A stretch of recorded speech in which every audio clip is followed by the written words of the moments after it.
Keberuntungan dan resiko. Keberuntungan dan resiko adalah saudara kandung. Keduanya merupakan kenyataan bahwa setiap hasil dalam kehidupan dipandu oleh kekuatan lain selain usaha individu. Profesor Scott Galloway dari NYU memiliki ide terkait yang sangat penting untuk diingat ketika menilai kesuksesan, baik itu kesuksesanmu sendiri maupun orang lain. Tampaknya tidak ada yang paling baik dan buruk. Bill Gates sekolah di salah satu dari sedikit sekolah menengah atas di dunia yang memiliki komputer. Cerita tentang bagaimana Lakeside School di luar Seattle bahkan mendapatkan komputer merupakan sesuatu yang luar biasa. Bill Dougal adalah pilot Angkatan Laut Perang Dunia II yang beralih menjadi guru matematika dan ilmu pengetahuan di sekolah menengah.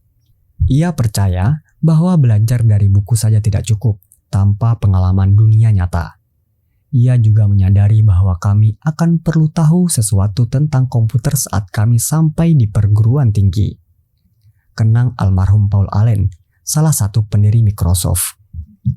Pada tahun 1968, Dougal mengajukan petisi kepada Lakeside School Mathers Clubs untuk menggunakan hasil dari penjualan barang bekas tahunannya sekitar $3.000 untuk menyewa komputer teletype model 30 yang terhubung ke terminal mainframe General Electric untuk berbagi waktu komputer.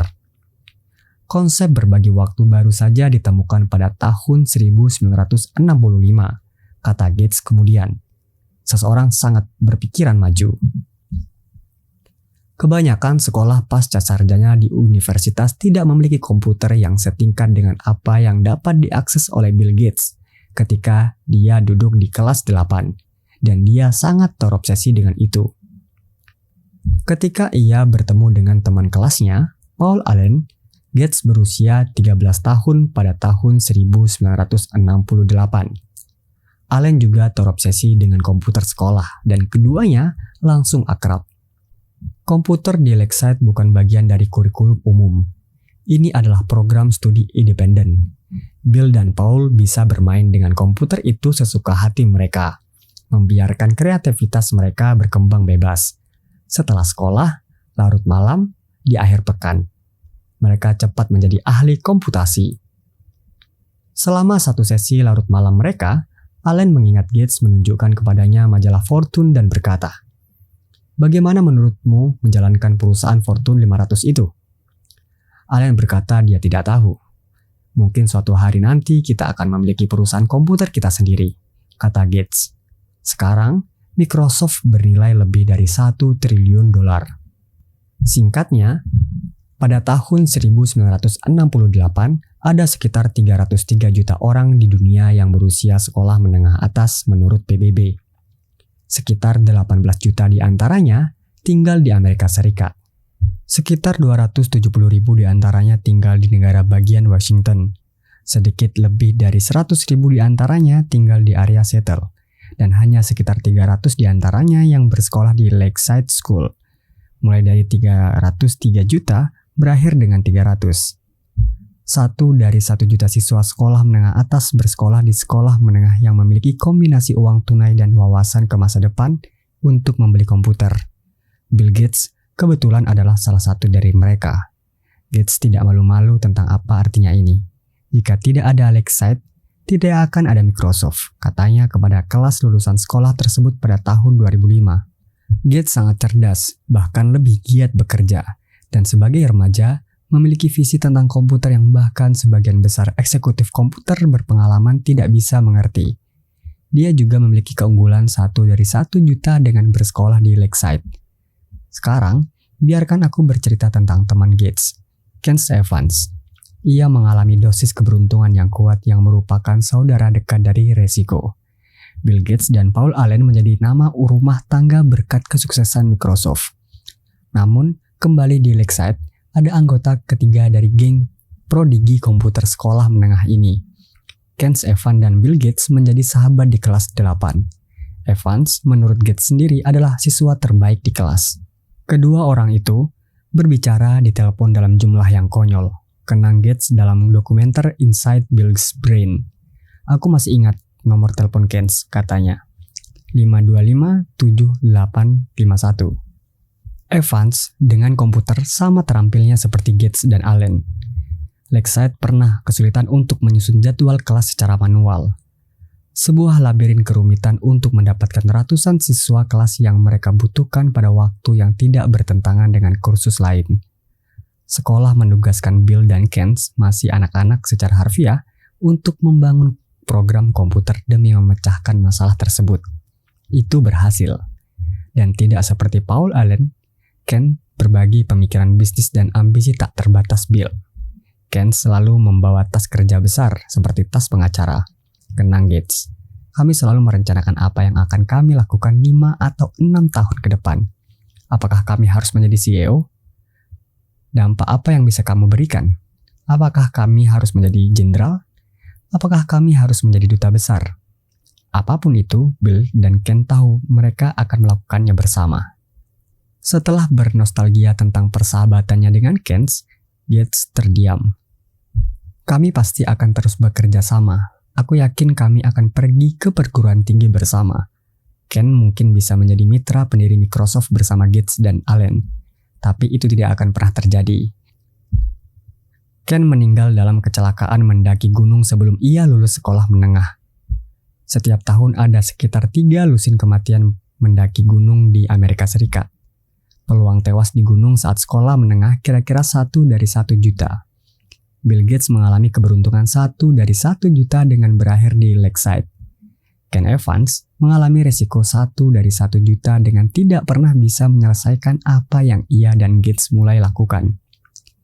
Gaya yang sama, magnitudo yang sama, bekerja dalam arah yang berlawanan.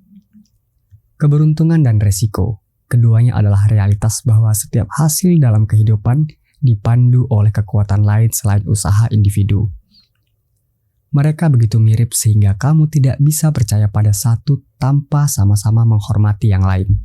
Itu terjadi karena dunia terlalu kompleks untuk memungkinkan 100% tindakanmu menentukan 100% hasilmu. Mereka didorong oleh hal yang sama. Kamu adalah satu orang di dalam permainan dengan 7 miliar orang lain dan bagian yang bergerak tak terbatas. Dampak kecelakaan dari tindakan di luar kendalimu bisa lebih berpengaruh daripada apa yang kamu ambil secara sadar. Tapi keduanya sangat sulit diukur dan sulit diterima, sehingga seringkali diabaikan. Untuk setiap Bill Gates, ada Ken Evans yang sama terampil dan bermotivasi, tetapi berakhir di sisi lain dalam rolet kehidupan. Jika kamu memberikan keberuntungan dan resiko penghargaan yang tepat, kamu menyadari bahwa ketika menilai kesuksesan finansial orang, baik milikmu sendiri maupun orang lain, itu tidak pernah sebaik atau seburuk yang tampak. Beberapa tahun yang lalu, aku bertanya kepada ekonom Robert Shiller yang memenangkan hadiah Nobel Ekonomi.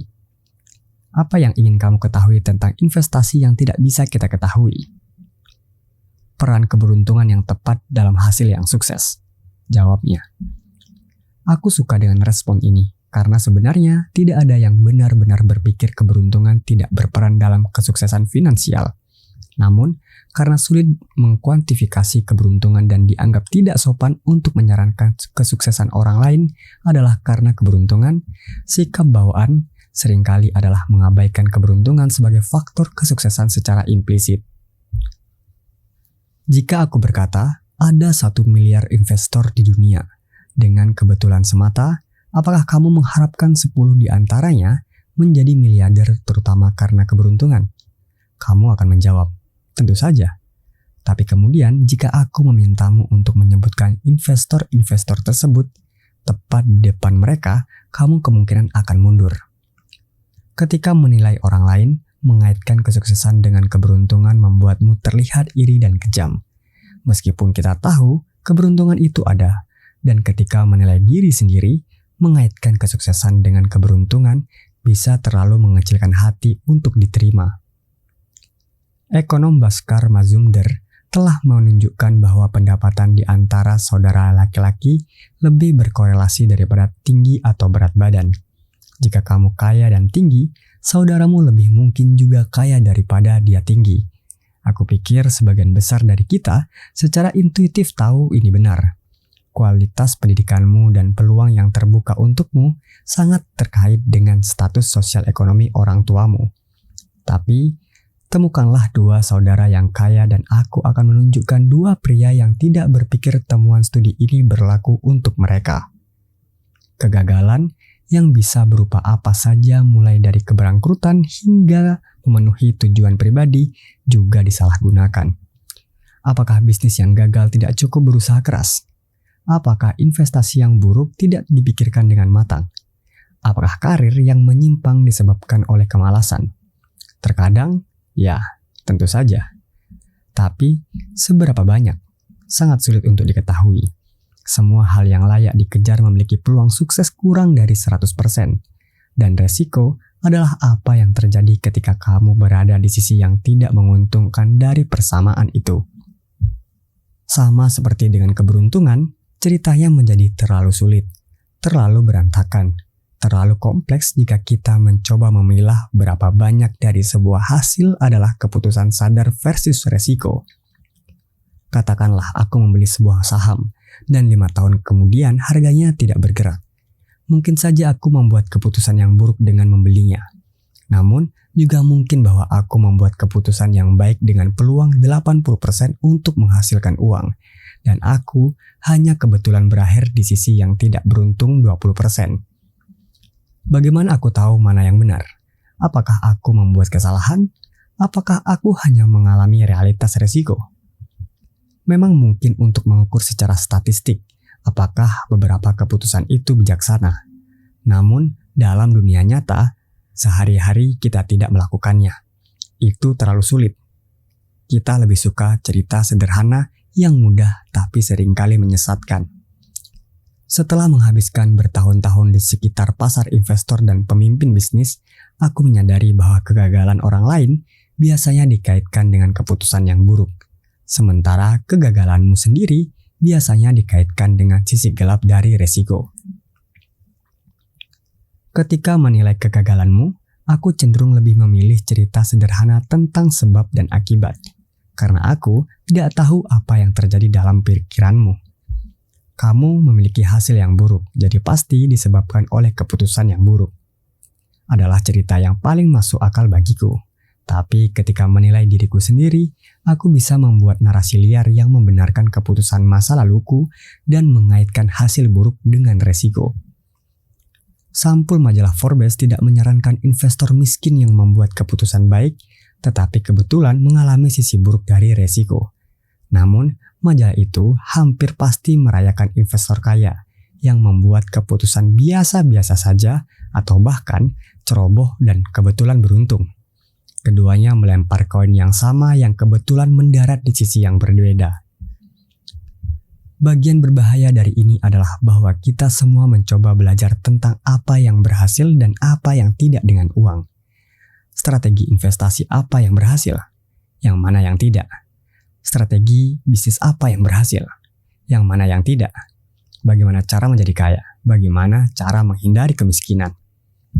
Kita cenderung mencari pelajaran ini dengan mengamati keberhasilan dan kegagalan serta berkata, lakukan apa yang dia lakukan, hindari apa yang dia lakukan. Jika kita memiliki tongkat sihir, kita akan menemukan persis berapa proporsi hasil ini disebabkan oleh tindakan yang dapat diulangi versus peran resiko, acak, dan keberuntungan yang mempengaruhi tindakan tersebut ke satu arah atau lainnya. Tapi kita tidak memiliki tongkat sihir. Kita memiliki otak yang lebih menyukai jawaban mudah, tanpa banyak sera untuk nuansa. Jadi, mengidentifikasi sifat-sifat yang harus kita tiru atau hindari bisa sangat sulit.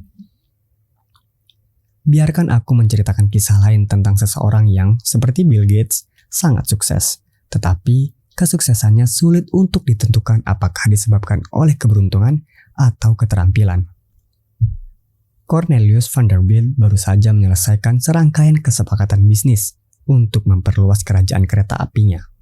Salah satu penasihat bisnisnya mendekat untuk memberitahu Vanderbilt bahwa setiap transaksi yang ia setujui melanggar hukum. "Ya Tuhan John," kata Vanderbilt, "kau tidak berpikir kau bisa menjalankan kereta api sesuai dengan statuta negara bagian New York, kan?" Pikiran pertamaku saat membaca ini adalah, sikap itulah yang membuatnya begitu sukses. Hukum tidak mendukung kereta api di zaman Vanderbilt, jadi ia berkata, peduli setan, dan melanjutkan apa yang ia lakukan. Vanderbilt sangat sukses, jadi menggoda untuk melihat pengabaian hukumnya yang terkenal dan vital bagi kesuksesannya sebagai kebijaksanaan bijak. Visioner yang gigih itu tidak membiarkan apapun menghalangi jalannya. Tapi seberapa berbahayakah analisis itu? Tidak ada orang waras yang akan merekomendasikan kejahatan terang-terangan sebagai ciri kewirausahaan. Kita bisa dengan mudah membayangkan kisah Vanderbilt berakhir sangat berbeda. Seorang penjahat yang perusahaannya mudahnya ambruk di bawah perintah pengadilan. Jadi kita memiliki masalah di sini. Kamu bisa memuji Vanderbilt karena mengabaikan hukum dengan semangat yang sama seperti kamu mengkritik Enron karena melakukan hal yang sama. Mungkin satu beruntung dengan menghindari tangan hukum, sementara yang lain menemukan dirinya di sisi resiko. John D. Rockefeller serupa, seringnya ia menghindari hukum. Seorang hakim pernah menyebut perusahaannya tidak lebih baik dari pencuri biasa. Seringkali digambarkan oleh sejarawan sebagai kecerdasan bisnis yang licik. Mungkin memang begitu, tapi kapan narasi berubah dari kamu tidak membiarkan hukum yang usang menghalangi inovasi menjadi kamu melakukan kejahatan? Atau seberapa sedikit perubahan cerita yang harus terjadi agar narasi berubah dari Rockefeller adalah seorang jenius, cobalah belajar dari kesuksesannya, menjadi Rockefeller adalah seorang kriminal, cobalah belajar dari kegagalan bisnisnya. Sangat sedikit. Apa peduliku dengan hukum? Kata Vanderbilt suatu kali. Bukankah aku punya kekuatan? Dia memang memiliki kekuatan dan itu berhasil. Namun, mudah membayangkan kata-kata itu menjadi penutup cerita dengan hasil yang sangat berbeda. Garis antara berani dan ceroboh bisa sangat tipis. Ketika kita tidak memberikan peran yang tepat pada risiko dan keberuntungan, garis itu seringkali tidak terlihat. Benjamin Graham dikenal sebagai salah satu investor terhebat sepanjang masa, bapak dari value investing dan mentor awal Warren Buffett. Namun, sebagian besar kesuksesan investasi Benjamin Graham disebabkan oleh kepemilikan jumlah besar saham Geico yang menurut pengakuannya sendiri melanggar hampir setiap aturan diversifikasi yang diajarkannya dalam teks-teks terkenalnya, di mana garis tipis antara berani dan ceroboh ini berbeda. Aku tidak tahu. Graham menulis tentang keberuntungan Geico-nya. Satu keberuntungan atau satu keputusan yang sangat cerdas. Bisakah kita membedakannya? Tidak mudah. Kita juga berpikir Mark Zuckerberg adalah seorang jenius karena menolak tawaran $1 miliar Yahoo pada tahun 2006 untuk membeli perusahaannya. Dia melihat masa depan dan bertahan dengan pendiriannya. Tapi, orang-orang mengkritik Yahoo dengan semangat yang sama karena menolak tawaran pembelian besar mereka sendiri dari Microsoft. Mereka bodoh, seharusnya menerima tawaran selagi bisa. Apa pelajaran untuk para pengusaha di sini? Aku sama sekali tidak tahu. Karena resiko dan keberuntungan sangat sulit untuk ditentukan. Ada begitu banyak contoh seperti ini. Banyak sekali kekayaan dan kegagalan yang hasilnya tergantung pada penggunaan leverage, daya ungkit keuangan. Manajer terbaik dan terburuk mendorong karyawan mereka sekeras mungkin. Konsumen selalu benar, dan konsumen tidak tahu apa yang mereka inginkan. Keduanya diakui sebagai kebijaksanaan bisnis. Garis antara berani yang menginspirasi dan kecerobohan yang bodoh bisa setipis milimeter dengan hanya terlihat dengan retrospeksi. Resiko dan keberuntungan adalah kembaran. Ini bukan masalah yang mudah untuk dipecahkan. Kesulitan dalam mengidentifikasi apa yang merupakan keberuntungan, apa yang merupakan keterampilan, dan apa yang merupakan resiko adalah salah satu masalah terbesar yang kita hadapi ketika mencoba belajar tentang cara terbaik untuk mengelola uang.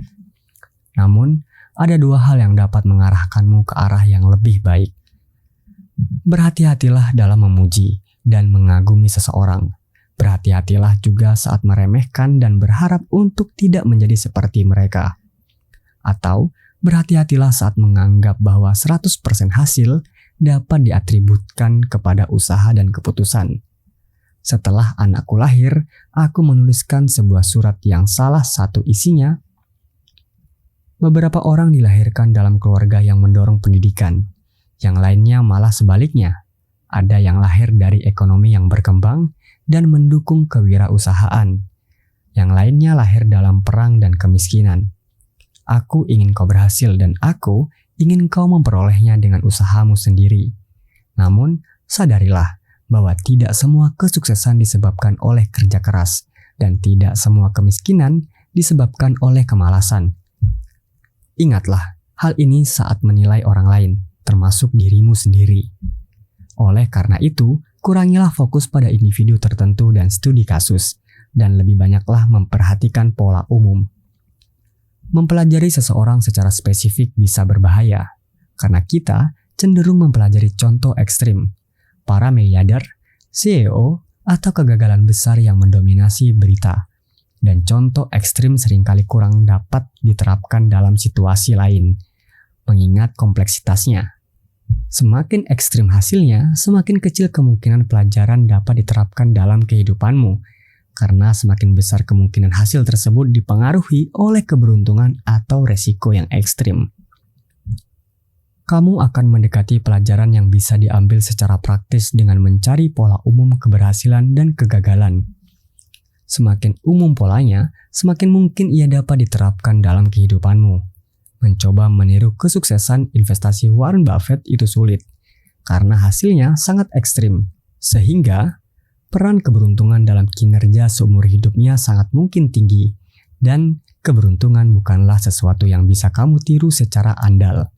Namun, menyadari seperti yang akan kita lihat di bab 7, bahwa orang yang memiliki kontrol atas waktunya cenderung lebih bahagia dalam kehidupan adalah pengamatan yang cukup luas dan umum, sehingga kamu bisa melakukan sesuatu dengan itu. Sejarawan favoritku, Frederick Lewis Allen, menghabiskan karirnya menggambarkan kehidupan rata-rata orang Amerika, bagaimana mereka hidup, bagaimana mereka berubah, apa pekerjaan mereka, apa yang mereka makan untuk makan malam, dan lain-lain. Ada lebih banyak pelajaran yang relevan untuk diambil dari jenis pengamatan luas ini daripada mempelajari karakter ekstrim yang cenderung mendominasi berita. Bill Gates pernah berkata, "Kesuksesan adalah guru yang buruk. Ia memikat orang pintar untuk berpikir mereka tak bisa kalah." Ketika segalanya berjalan sangat baik, sadarilah itu tidak sebaik yang kau pikir. Kau tidak tak terkalahkan, dan jika kau mengakui bahwa keberuntungan membawamu pada kesuksesan, maka kau juga harus percaya pada sepupu keberuntungan, yaitu resiko, yang bisa mengubah ceritamu secepat itu juga. Namun, hal yang sama juga berlaku sebaliknya. Kegagalan bisa menjadi guru yang buruk, karena ia memikat orang pintar untuk berpikir bahwa keputusan mereka sangat buruk. Padahal, terkadang hanya mencerminkan realitas kejam dari resiko. Triknya dalam menghadapi kegagalan adalah mengatur keuanganmu sedemikian rupa, sehingga investasi buruk di sini dan gagalnya tujuan keuangan di sana tidak akan menghancurkanmu, sehingga kau bisa terus bermain sampai peluang berada di pihakmu. Namun, yang lebih penting adalah, sebanyak kita mengakui peran keberuntungan dalam kesuksesan, peran resiko memiliki makna bahwa kita harus memaafkan diri sendiri dan memberi ruang untuk pemahaman saat melihat kegagalan. Apa yang terlihat, tidak ada yang paling baik atau yang paling buruk. Sekarang mari kita lihat kisah dua orang yang menguji keberuntungan mereka. Cukup sekian untuk bab 2. Kalau misalkan teman-teman ingin mendengarkan kelanjutannya, silakan komentar. Kalau nggak ada yang komentar, nggak dilanjutin. Terima kasih.